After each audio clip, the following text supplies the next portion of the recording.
So here we go.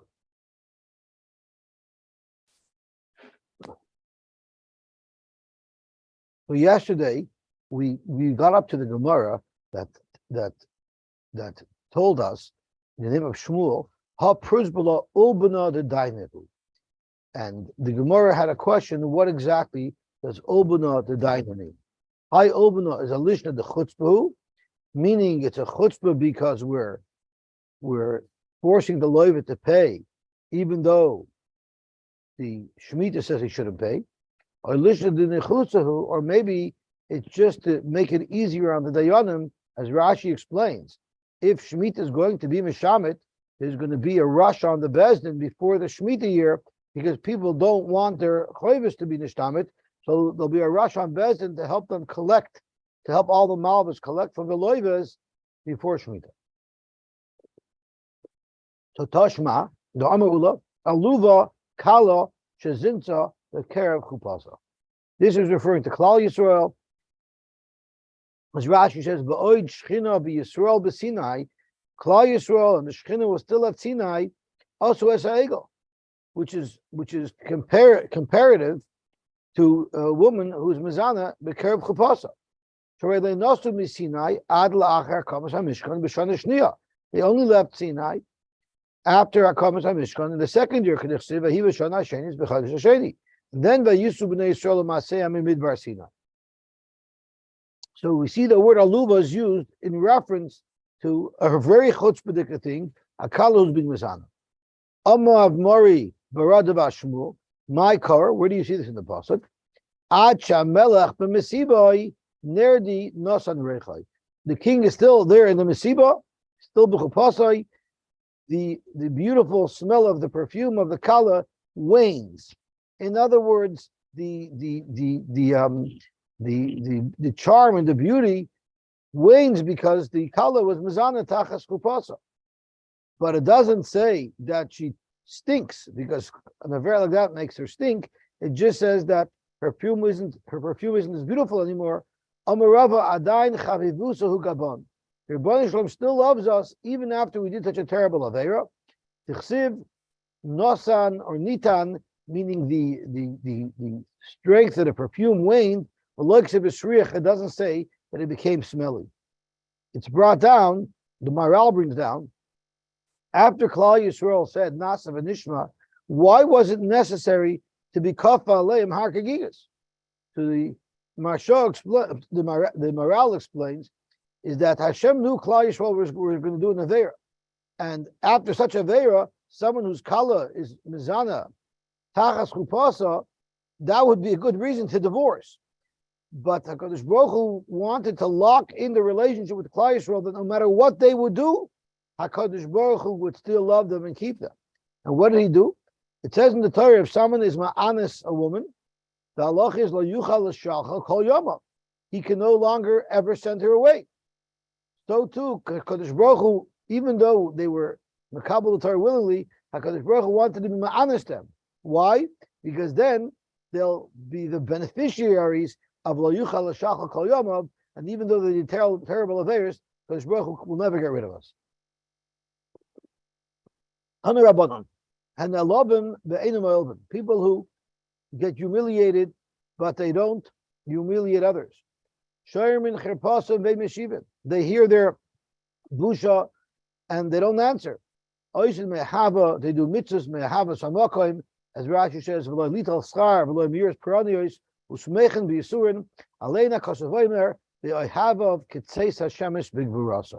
the Mefarshim tell us what happens Ketzeis HaShemesh, because while the Levana was verbally assaulting the Shemesh didn't say a word. And what happened? The Shemesh came out strong, and it was the Levana that was diminished. Everyone knows all the famous stories about people who needed a bracha, and they saw someone be humiliated in the public, and they quickly ran and asked for a bracha, because when someone is humiliated in public and does not respond, they're on such a high level, like a God will be Yisrael, and their brachas work. Talk to Gemara weiter. My prosbul. What is a prosbul? What does the word prosbul come from? Amar B'chista pros. Rashi says it's a takana. Buli for rich people, ubuti, and for poor people. Of course, it helps the rich people because they can collect their loans. It helps the poor people because if the Malvas can collect their loans, they'll be more willing to lend money. So Buli Eli Ashir, the Chshiv Shavarti is going Uschem, referring to the arrogance of power. The Tanya Rabbi Yosef, Elu Bula Yehuda, these were the wealthy in Yehuda. Buti, Elu Haniyim, the Chshiv Have Tavitenu. Take a mashkin from him. Who's giving out mashkins? Poor people who have to borrow money. Amalei Rabba Luluza. Rabba was speaking to somebody who didn't speak Ivris, he didn't speak Hebrew, he only spoke other languages. And he asked them, what does this lashon Prizbul come from? My Prizbul, Amalei, it means Pursa de Milsa. The way this Loyasi explained it was, Shalashone Pursa Takana. It's a takana for the issue. So in some other language, it was called a takana, which is what Prizbul is in fact. Amar Rabbi Yehuda, Amar Shmuel. Now we're going to get into some of the specifics, some of the details of the mechanics of Prizbul, how it works and when it works. Yisoimin ain't tzrichen Prizbul. Yisoimin do not need a Prizbul. And Rashi says, she'ein shvis mishametes choiv shalavi and hameis. So Rashi is giving us a huge clue into what it's talking about. It's obviously talking about a choiv that was owed to their father, and now their father died. They don't need a Prizbul to be able to collect from the loiva because the Bezdin collects for them. V'chein tani Rami bar Chama Yisoimin ein tzrichen Prizbul. Why? The Rav Gamliel Beis Dinai Avin Shal Yisoimin. Dr. Rashi, Rav Gamliel Beis Dinai Kleimer Nisia Yisrael Shebechol Dar V'Dar Avin Shal Yisoimin Hein Umemunin Alei V'Mamoina. It's the Bezdin, the community that takes care of these Yisoimim, and they're the ones who are collecting. Therefore, they don't have to be Moshe their stars lebezdin because their stars are automatically Moser lebezdin. Well, you star same Kimsurim lebezdin. So Vasab is a picture of Gamliel. Dr. Rashi had a knockout Rabbi Gamliel Shoya Beis Dinei Kayim V'Noy Kishanishnis Mishnazu, because his bezdin was active when this Mishnah was written. But it refers to every bezdin in every generation. Well, the Rebbe Bar Chama Brisa, this that we quoted from Rebbe Bar Chama is a Brisa. Okay, and therefore it was referring to the bezdin in that period. Tanan Hasam. Tanan Hasam. We learned the Brisa. Ein kaisum Prizbul ela ala karka. You only write Prizbul if there's land. Zokt Rashi ela ala karka. Im yesh karka leloiva. Only if the loiva has karka, so there's a shibu there. The loy tiknu ela bezman shachoiv hishar roiv shtarois shehenigvin min akarka tavamilsa deshchif. So Rashi, who argues with many Rishonim, says the reason why Prizbul is only relevant if there was a choiv that was backed up by karka is because that's roiv choivus. Roiv choivus, there's karka involved that has a lien placed on it. And when Chazal made this Takana Prizbul, he made it for standard loans, not unusual types of loans. So one of the litmus tests to see if something is a standard loan is if it's backed up by karka. Even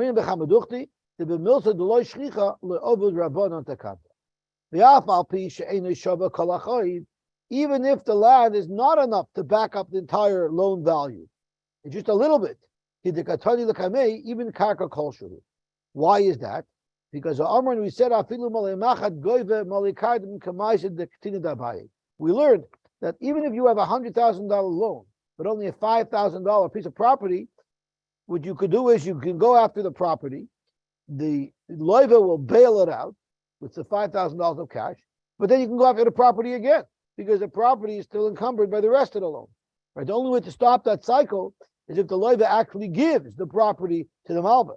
But if he doesn't give the property to the malva, he's just bailing it out each time. In fact, you'll be able to collect $100,000 off of a $5,000 property. What if the loiva does not have any karka, and of course the malva wants to be able to collect? The malva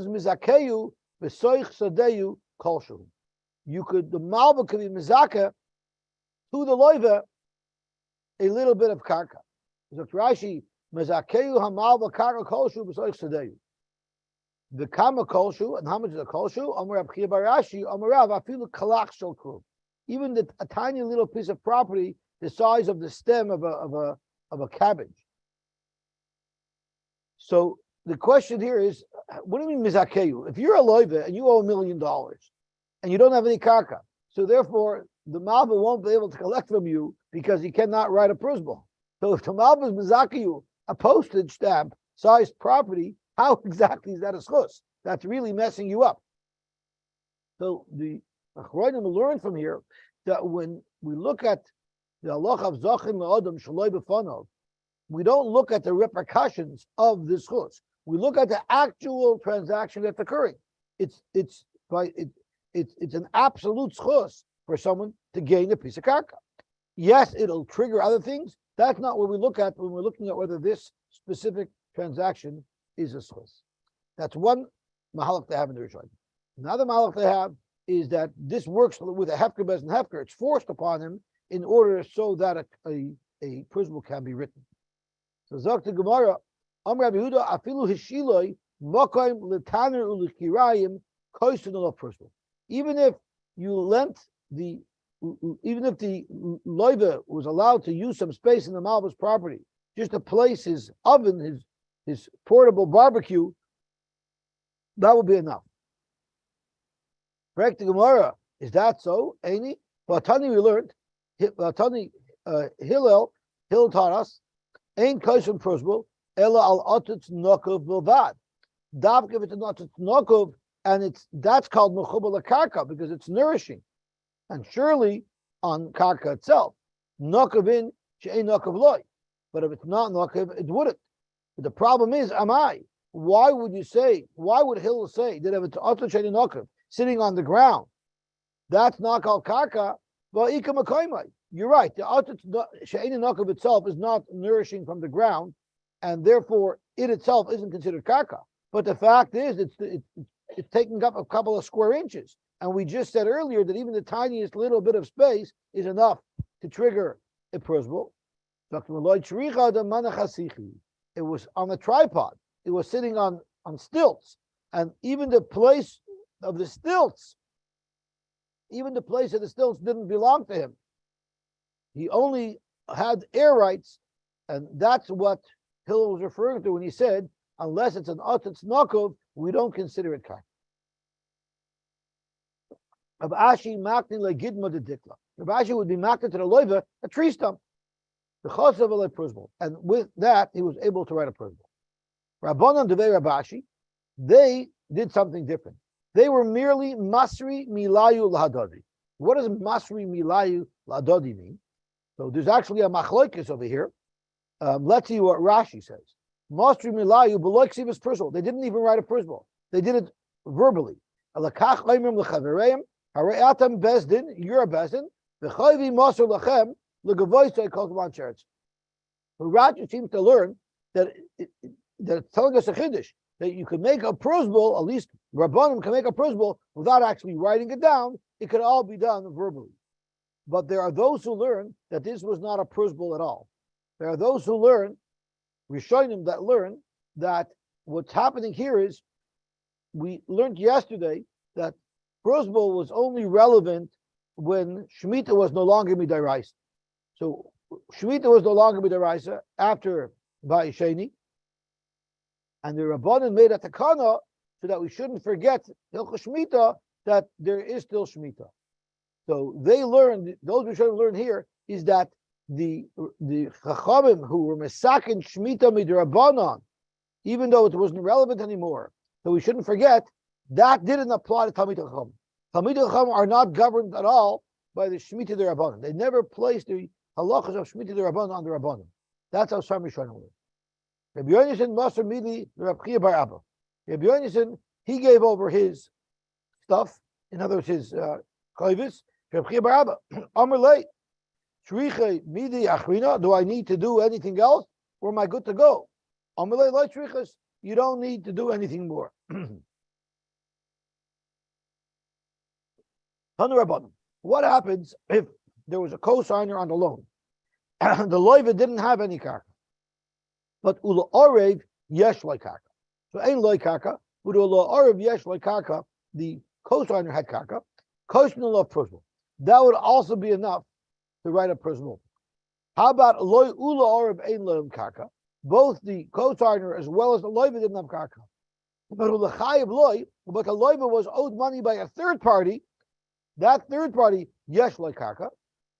We consider it like the loivas karka. Koshnu of principle, you can write a principle. You know why? Midir Rab Nosson.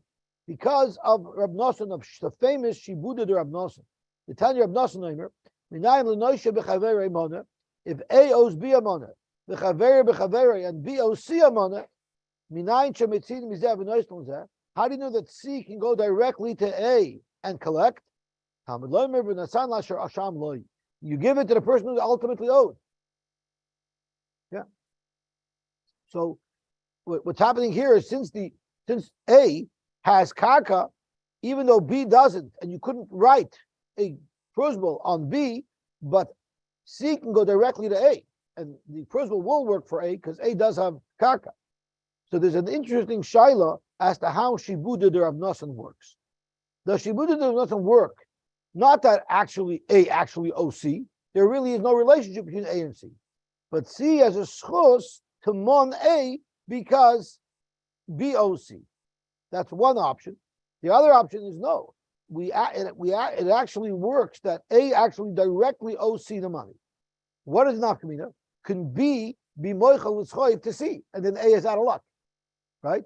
If the guy in the middle is moichel, does that sever it? So the achronim discussed this. Depending on how you understand Shibuda de Rav Nosson, this might work or it might not work. Or how about a different case? A owes B, B owes C. Now C really is supposed to collect from B. B has a lousy piece of karka. A has prime karka. Can C say, I don't want your lousy karka. I would rather go to the prime karka and collect from A. Could he do that? It depends. If it's just a schus kavayna, he cannot. But if A actually owes him money, why can't he collect from A directly? I'm sorry? The halacha is normally a balchoiv collects from bayins. So you'd rather have a smaller piece of property that's a high quality property. Everyone knows this famous story with the three Texans that were talking. You know the story with the three Texans? There are three Texans that are talking. One says, I own 500 acres in West Texas, and I have on that property 4,000 head of cattle. I'm a rich man. What do you have, John? John says, oh, I have 1,000 acres in Western Texas, and I have 20,000 head of cattle. I'm much richer than you. Then they asked the figure, what do you have? And he was Jewish. He said, oh, I only have 5 acres. They said, really? He said, what is it? It's downtown Texas. So talking about the quality and value of land. Hashviyis mishametes es hamilva. Shviyis is mishamet achoy. Bein bishtar, bein shaloi bishtar. Say if there was a star on the choyv, and say if there wasn't a star on the choyv. What does it mean? There was a star. Rabbi Shmuel Domer Tavayu. Bishtar means star sheyesh bo achrayis nechasim. When we say shviyis is mishamet hamilva, even if it's bishtar, it means even if there's karka that are meshubed to pay that loan back. Shaloi bishtar means she'ein bo achrayis nechasim. Shaloi bishtar means yes, there was a star, but the star didn't include a lien on property.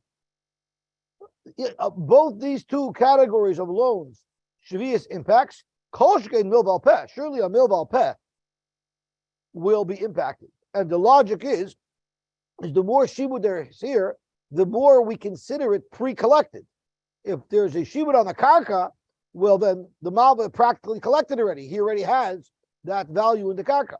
So even if there's a shibud on karka, Zok Rav and Shmuel, shvius l'nishamet, kol shkein milval peh, which is very little. There's very little grasp by the malva on the loiva's property.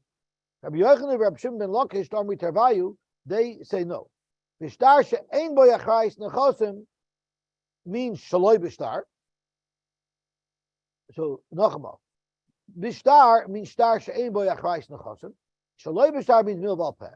But star sheyesh bo yachrayis nechosim. But if you have a star that actually has a lien on karka, ein mishamet, they hold that shmita will not be mishamet a chayv if there's a lien on property.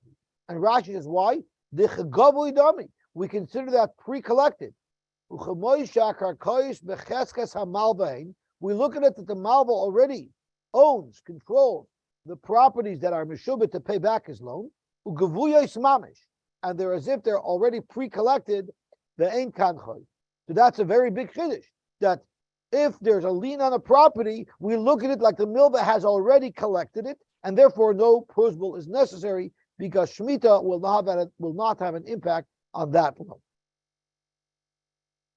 Tanya kabasei de Rabbi Yochanan, Rabbi Shimon ben Lakish. We have a brisa that actually supports this idea that if you have a lien on property, shvius is not mishabit. Shtar choiv mishabit. Shtar choiv is mishabit. V'im yesh bo achrayis nechosim eina mishabit. So that's a pretty clear brisa saying that if there's a achrayis nechosim, shmita will not be mishabit that choiv. Tanya yidich, we have another brisa as well that supports this. Siyim lo yisod achas b'halba asay. What if the loive pointed out to the Malva, this field is dedicated to pay back this chayv? Einoi mishabit, it will not be mishabit. Bloyoid, elafilu kotzav kol nechosai achroyin v'arvoyin loch. Even if the loive wrote, all my nechosim are mishubit to you to pay back, einoi mishabit. Why is that? Why is that bigger chiddush? Rashi says the loidami legove kolkach kisiyim. If you say this is the property you're going to take, that's a much more defined way of saying it belongs to you. But if I say all my nechosim, it's like someone inviting you for dinner this Friday night, and someone say come whenever you want. Right? One's really an invitation, and one maybe not an invitation. So now we have an interesting story. Kreva de Rabasi Habalai Hishtara Naviksiv Bey Achrayis Nechosim. A relative of Rabasi had a star. He was a malva. He was going to collect. And it had a achrayis nechosim, which means, according to Rabbi Yochanan and Rish Lakish, he shouldn't even need a prosbul. So he went to ask Rabasi if he's allowed to collect from it after Shemitah. Also, look at Rabasi. Amrle mishamet. Amrle, he asked him, mishamet or ein mishamet? Amrle ein mishamet. He said it will not be mishamet. So Rabasi paskin, just like we heard a couple of minutes ago, the same shita as Rabbi Yochanan and Rish Lakish, if there's a achrayis nechosim, Shemitah will not be mishamet. Then Shafkei ba'asala kamei Rabbi Yochanan. For some reason, the relative of Rabasi decided to double check Rabasi's opinion and ask Rabbi Yochanan. That here he's shopping around for a chumrah. That's a good point. Here he's shopping. So could be Rabasi was his relative. He wanted to ask, someone who's objective. Could be some brisker. So Amr Lei mishamet. Rabbi Yochanan said it is mishamet, which is exactly the opposite of what we just quoted him as saying. Also Rabasi lekamei Rabbi Yochanan. So Rabasi came to Rabbi Yochanan and he wanted to hear for himself. Amalei mishamet, egin mishamet. Amalei mishamet, Rabbi Yochanan said mishamet. So Rabasi says, I don't understand. V'amar hu da'amar egin mishamet. Didn't you yourself say that it's egin mishamet? So look at Rabbi Yochanan's answer. Amar loy v'chim ipnei sho medam and asamaisa. Just because I said a lumdus, you shtickle and shear to say that in lumdus it shouldn't be mishamet. You think I'm going to pass him like that halacha l'maisa? It was a shear. You have to ask our rabbi, halacha l'maisa. I was just suggesting a tasvara. Rashi medamen nira beinenu chumudumen anu. Okay, I didn't hear this from my rabbi as a ptak halacha. I was saying a svara. It's possible, but I'm not going to pass him like that. I'm going to be makmir. Amarlei, forget you. Vatanya kavaseidamar. We had brises. We brought two brises that support that as well. Amarlei Rabbi Yochanan said you cannot rely on those brises because dilma hi beishamahi. Maybe those brises who say that if there's a shibud of karka, it's considered pre-collected, that's going according to the shita of Beishamai, which we do not subscribe to. And what is the shita of Beishamai? And if you remember, we had in Soita, Rashi reminds us, where a woman was nistar and she couldn't drink. Why? Because her husband died. So now the question is, this woman is in limbo because she's still in an unknown situation. Does she get to collect her ksuba or not? And the Gemara said it would be a machlokes Beishamai Basil. Beishamai holds she's not a moitzi mechaverai because kol oimed ligvos kagavidami. Her ksuba, which has shibud nechasim, it's as if she owns it already. So we look at her as the muktzah, and they would have to prove, the Yisraelim would have to prove that she's guilty in order to stop her from collecting the ksuba in order to deny her ksuba. However, they still held and therefore she needs to prove that she's innocent in order to be able to collect her ksuba. So by the same token over here, you can't bring mirah from Beis Shammai. Beis Shammai holds every star is much more considered like the malva has already collected, and that's why the Brayso said Ein Mishamet. But we pass like Basil, and therefore we have to be machmer and say that Shvius is Mishamet. Now also we know a malva is chaveri mois. If someone lends his friend money, Chaim, I'm going to mute you because we're getting some background. Okay, if someone is malvus chaveri mois al hamashkin, v'hamoister shtarois of lebesin, or someone who gives a shtaros to besin, which we know is provable, ein mishamtin. Break my bishlam moister shtarois of lebesin, the tapsul lubeidina. The bezdin is going to be toiveya, and he's not being toiveya, so therefore it circumvents shemitah. Elamilba al hamashkin, my timer. Why is a mashkin going to circumvent Shemitah? Amarava mishum the toughest lay, because we look at it like he already has collected the chayiv. As Rashi says, ve'edei noiksai v'toivai klum. He's not being toivei him at all because he has the mashkin. Amar le Abaye, if that's the case, elamayata hilveyu b'dor b'chatzeroi. This is a huge machloikis as to what it means, but I'll learn like one shot. Hilveyu b'dor b'chatzeroi. He lent someone money, and the malva is living rent-free in the loivus chotzer as a way to guarantee that he's collecting. Now, there's going to be issues of ribbis, how he could live there for free, but that's not what we're getting into. We're going to focus on the fact that he's there in the chotzer to toughestly. So he also is sort of pre-collected, but that's not a mashkin. Hachanami d'loi mishamit. Are you going to say that that's also not mishamit? But we know for sure that would be mishamit. Amrlei, so he answered, shiny mashkin the kani lei. A mashkin you have a kinyan on. What does it mean you have a kinyan? How do you know b'chayiv is koina mashkin? When you give it back to him, if it's a beged shalayla, you give it back to him at night. If it's kelim shal yoyim, you give it back to him during the day. It's called ulachati tzedakah. You're doing a tzedakah to him. If you weren't koina the mashkin, tzedakah b'nayin. Why is it a tzedakah by you giving it back to him? So this halacha b'chayiv shekoina mashkin, there's a very big shayla in the Rishonim what it is. Let's see what Rashi says. Shayna mashkin the kanilei lemalva. The malva owns the mashkin. What is the litmus test as to whether or not he owns the mashkin? If he lost it, he's chayiv in achrayis. Now, let me ask you a question. Who is chayiv on gneva v'aveda? What type of shomer is chayiv b'gneva v'aveda? A shomer socher. A shoyel is chayiv and oinsim. So it sounds from Rashi that the Valchoiv shekoina mashkin, it means he's koinit legabe that he has the achrayis of a shomer socher. Because if it was like a shoyel, it should have said v'mnemas chayiv achriyusa. So Rashi seems to indicate that he's merely a shomer socher. And this is a very big shayla. There are many Rishonim who learn that he has the halacha of a shoyel, and there's a big machlek Rishonim about it. And the Shach has a very, very long shtickle Shach in Ayin Aleph in Chosh Mishpat, and the Shach says there he brings many rayas like the Shita who holds that he has the din of a shoyel, and one of his rayas is very simple. A shomer doesn't have a kinyan on anything; he doesn't own the mashkin. The shoyel has a kinyan on the mashkin because he has a right to use it. That's one of his simple rayas that proves that it's the din of a shoyel. Tanan Hasam, we learned over there, turning on to Lamed Zayin Amud Beis. Hamachzir choiv lechaveiroi b'shviyas.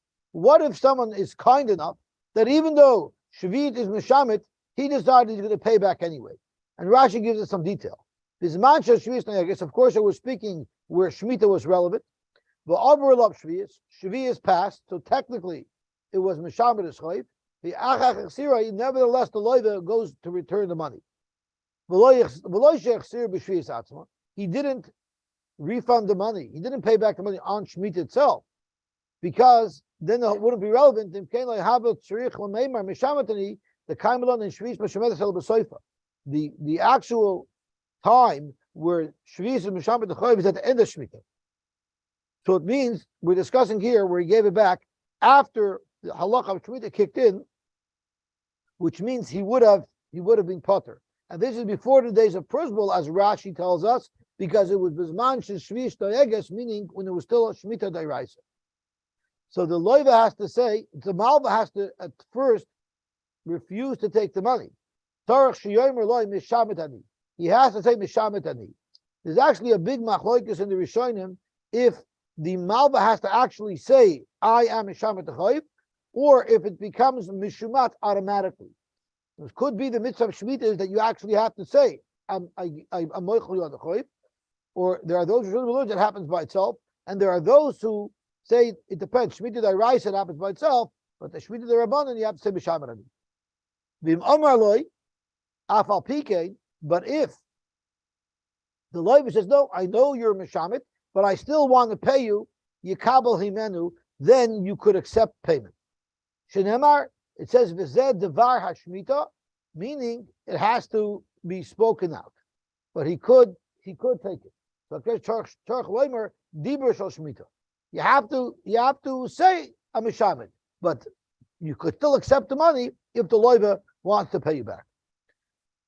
Amar Rabba, Zokt Rabba, and this is a fascinating line, V'talile ada Amar Hachi. So imagine the guy comes, the loiva comes, he wants to pay back. And you are forced, you're not happy about it, you're forced to say Mishamatani, and you're waiting for him to say Afal Pikein. What if he doesn't? Zokt Rashi, V'talile im hayar roitza lachsaboy. What if after I said Mishamatani, the loiva said, oh, really? Thank you so much. I'm very happy not to pay. The halach is yitlenu al eitz. You could take the loiva and hang him on a tree. Im gover yodoi. If you're stronger than him, ad amalei afal pikein. So you could force him to say afal pikein because you want him to be moichel. But there are those who say vitali means you have to hope and pray that'll say afal pikein. So there's actually a shaila. Rashi says you could force him to say afal. When you said mishamarani, you could then force him to say afal pikein. Abaye had a kasha. When the loiva gives the money to the malva, you shouldn't say I'm paying it back to you because I owe you the money. You should tell him, they're really mine. I'm going to give it to you b'matana, which means you don't. So then there's no talilei until he says afal pikein because it's a matana. No,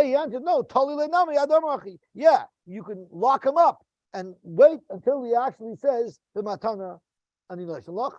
And Rashi says, but matana ani noiselach. The ain't misham ligos. You don't have the problem with ligos. Why? The loiba ve'dina katavalei. Bilav mishum choyim. Because you never bond him in bezin. He came to you, and you just are locking him up till he pays. Abba bar Marta, who Abba bar Menyumi. So it was one person. He was either Abba Barata, they called him Abba Bar Menyumi. Have a mask be Rabba Zuzi. He owed money to Rabba.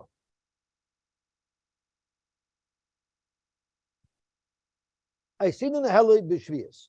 So they brought it to him in Shvius. So I believe he owed Rabba money. So he brought Rabba money. He brought money to Rabba on Shvius. Amalei Rabba said, Mishamet ani. Mishamet, you don't have to pay me back. Shaklinu. So what happened was oh, you really Mishamet? Thank you so much. He didn't happen. He's supposed to say Afal Pikein. So Shaklinu v'ozal. He went well. He went home. Thank you so much. Also Abaye came. Actually, he saw his Rebbe Rabba to have an otzav. Rabba was very sad. He just lost $100,000. Amrullah, my otzav, why are you sad? Amrullah, hachi have a ma'aser. He came, I did mine, I said Mishamarani, and he's supposed to say Afal Pikein, and he didn't. So I'm out $100,000.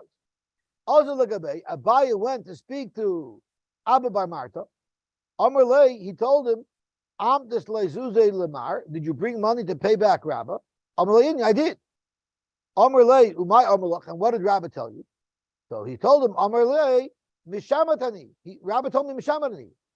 Amr and then I asked, and Abaye asked, this Abba, the Amrit Afal Pikein. Did you then say, I want to pay you anyway? Amar le lo. He said, no, I didn't say that. Lo Amar le, I didn't tell him that.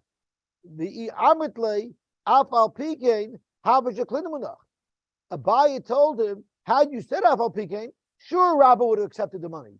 You think Rabba didn't want to accept the money? Avadi wanted to, but you didn't say afal pikein. Had you said afal pikein, he would have surely accepted that money.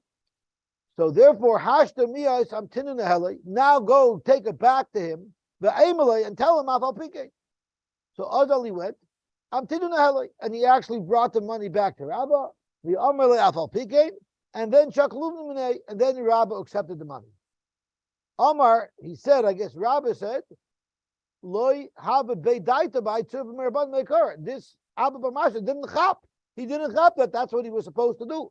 He missed the boat. If anybody has, yeah. So Rashi says, Amar Rabba said, Loi have a beidaita behind merban mekar. The have a lemem Abba Bikin. The Rabba sort of said this guy was like too mistik. He didn't know the rules that he's supposed to insist on paying. Okay, so this happens, where someone's making chasna and his parents come over to him and tell him, Yankel, I'm going to pay your chasna. I want to pay for the chasna. So Yankel says, Tati, don't worry, I can pay for my own chasna. And the Tati says, no, Yankel, I insist. And Yankel says, okay, I don't want to fight. So that's what's supposed to happen. A person would be believed to say, so after Shemitah, someone of the Shtar Choiv, he wants to collect from the loiva, but the loiva will say, well, how do I know you did a prosbul? Prove it. The halach is a person is nemon to say that he had a prosbul, even though he doesn't produce it. My timer, why is that? He even did the kinu rabbanon prosbul, since the rabbanon were misakim prosbul, and gave somebody away to legally collect the choiv. Even after the Shemitah, we can assume for sure that the Malva did that. There's no way the Malva would walk away from such an opportunity and go one when he's not allowed to. He for sure did things properly. As Rashi says, the Malva below prosbul, Lememar Havali Abad V'achali Surah. He's not going to give up the heter if he could do it properly. Or as Taisva says, Amar Be'etam, in the high time in Neman, Afilu below Shua, he's Neman even without a Shua. Because of this umdana of L'shavik Teir B'achali Surah, we can be 100% sure, in fact, that the Malva made himself a prosbul. He also looked at the Rav.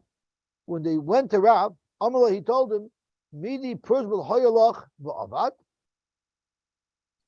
Rav would if a Malva would come to collect and he didn't have a prosbul, Rav would ask him, is it possible that you actually had a prosbul and you just lost it? That's an example of helping someone who would have otherwise not known how to help himself, to give him the necessary arguments so that he could help himself. Tanan, we learned in the Brisa, or in the Mishnah, V'chein bal choiv shemoichi shtar choiv ve'eni my prosbul, a bal choiv who found a shtar choiv ve'eni my prosbul, and he doesn't have a prosbul, harei elu lo yifru.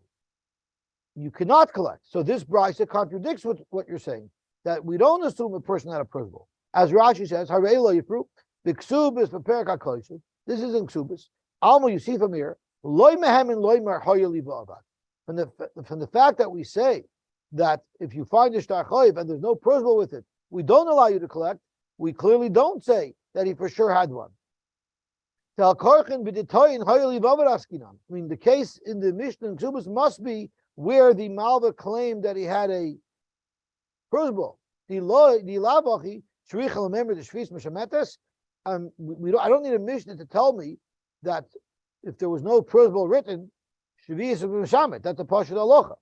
So Harei Yibru must be, even if the Malva claims I had a prosbul, but I cannot produce it because I lost it, he still may not collect. So that's connected what we're learning over here. It's connected of Nachman. In fact, it's a machloikas tanoim as to whether or not after Shemitah one could collect without a prosbul, and whether or not it's assumed that there definitely was one. The Tanya we learned, so you clearly see there's a machloikas tanoim discussing this very subject.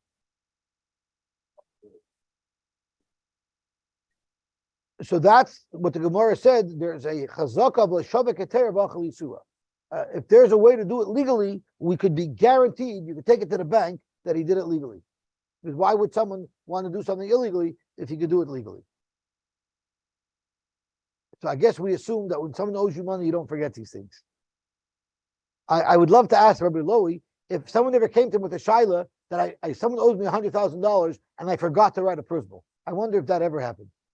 Zok the Gemara, Eved Shenoshpa, an Eved that was. So as you can see, we're very much on the tangent. We've departed Meseches Gittin as we know it, and now the Gemara Gittin is telling us about other halachas. Eved Shenoshpa, and Rashi says this was an Eved Kanani. So he was captured away from the owner, Ufadu, and who redeemed him, Yisrael Macher. Other Yidden bought him back from whoever captured this Eved. So what is the status of this Eved? Im l'shum Eved yishtabed. If they bought him back from whoever captured him because they wanted him to be an Eved, yishtabed, he remains an Eved. And the Gemara is going to discuss, did they buy it for themselves as an Eved? Did they buy it because they wanted to give it back to the original owner? That will come out in the Gemara. Im l'shum ben chayrin, but if when they purchased him, they had intended to let him go free, then lo yishtabed, then he's not an Eved. Rabbi Shimon ben Gamliel Aimer, ben kach u ben kach yishtabed, regardless, he has to go back to work. And again, we don't know to who. Zaktamar b'may askina.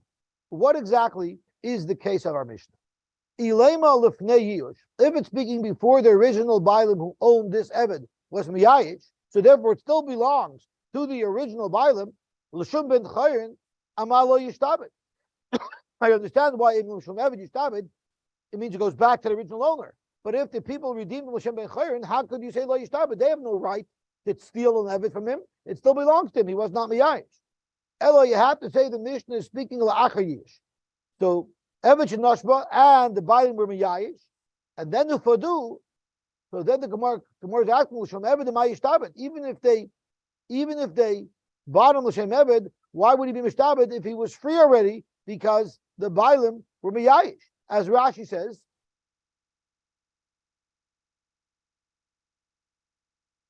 I guess he wasn't there. It was in a different city. He wasn't there to redeem him. So l'shem Eved ma'yishtabed. Because right now we're assuming that the question is if it goes back to the original owner. If he was Nishayish, that means he lost his grasp on this Eved. So our mission is discussing Lefnei U'Leshum Eved, if the people who bought him back L'Shum Eved, Yishtabed L'Rabbi Arishan, then it'll go back to the original owner because the original owner still owns this Eved. Zokt Rashi, Yishtabed L'Rabbi Arishan, the Sheni Lekana. The second person who bought it was not Kaina. The Medi Yada Lepaka Shemari Minei Lefnei Yush. Everybody knows before Yush, it still belonged to the original owner. Or if he would steal it, it would be like he was stealing it. So Avada, it goes back to the original owner. But L'Shum Ben Chayrin, if the person who redeemed this Eved, redeemed him L'Shum Ben Chayrin, Lo Yishtabed, Lo L'Rabbi Rishon, V'Lo L'Rabbi Shein. Question is, why would it not be Mishtabed L'Rabbi Rishon? If he wasn't Miyayish yet, what's the difference why I bought him back? The fact is, the Eved still belongs to the Rabbi Rishon. Zok the Gemara, you know why? The Rabbi Sheni Loi, surely the second person who bought him doesn't own him. He never wanted to have him as an Eved. The question is, why not the Rabbi Rishon? He was not Miyayish, belongs to him still. The Rabbi Rishon Nami Loi, you know why? Dilma Mimni V'Loi Parki. We're afraid, the Tanakam is afraid, I'm a do-gooder. I want to redeem this guy. If he's going to go back into slavery, you know what? It's not my problem. I'm not going to redeem him. I should redeem him so he can make a slave out of him. But if he's going to become a Jew, because I'm now being poisoned with ben Chayrin, so then I feel like I'm a do-gooder. That's when I'm going to do it. So in order that people should not be discouraged from redeeming avodim that were captured, we say that he goes free. What Reb Shimon ben Gamliel said, it goes back to the original owner. You know why? We're not worried that someone's not going to redeem an Eved if he knows the Eved's going back to the original owner. Because Kasavar, Kashem Shem Mitzvah Liftoy says B'nei Chayrin, Kach Mitzvah Liftoy says Avodim. The same mitzvah that there is to be Paida ben Chayrin, there's a mitzvah to be Paida Avodim, and therefore we don't need to induce and make it easier for someone to be Paida. Somebody will be Paida anyway. We don't have to worry. That was Abaye's approach to the Mishnah. Rava Amar Loilam La'achayush. Rava learned that the Mishnah is referring to after years. So if it was after Yush, let's have a look. If it's L'Shum Eved Yishtabed, what does that mean? Well, L'Shum Eved Yishtabed L'Rabbi Sheni. If the person redeeming his Eved bought it to be Mishabedim, then the second Adon gets to keep him because the first Adon was already Miyayish. I'm buying it now from the captors, and therefore I get to keep it. L'Shum Ben Chayin Lo Yishtabed Lo L'Rabbi Rishon V'Lo L'Rabbi Sheni. Why? L'Rabbi Sheni Lo L'Shum Ben Chayin Parke. Because I never wanted to put him into servitude, I wanted to free him. Rabbi Rishon Amiloi, the La'achar Yish Hava.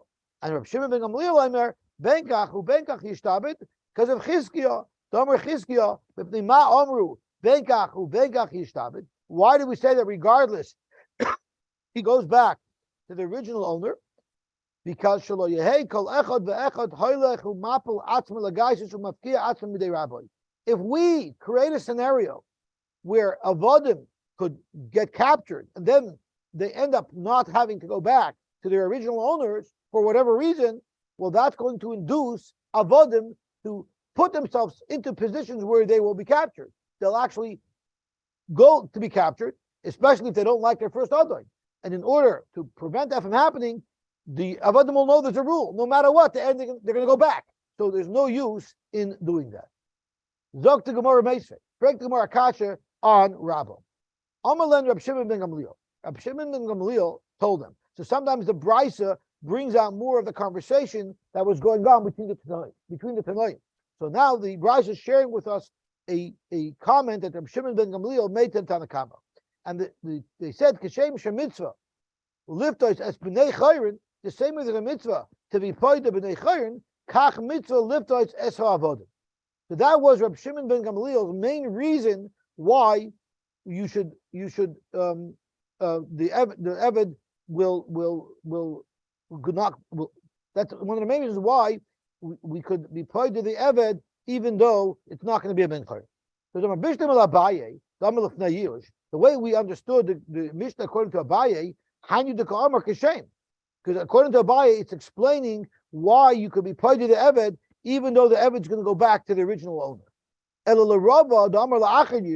to Rava, where this whole Shiloh was after Yish, and what was the reason why it goes back to the original owner? It's because we don't want the Avodim to allow themselves to be captured.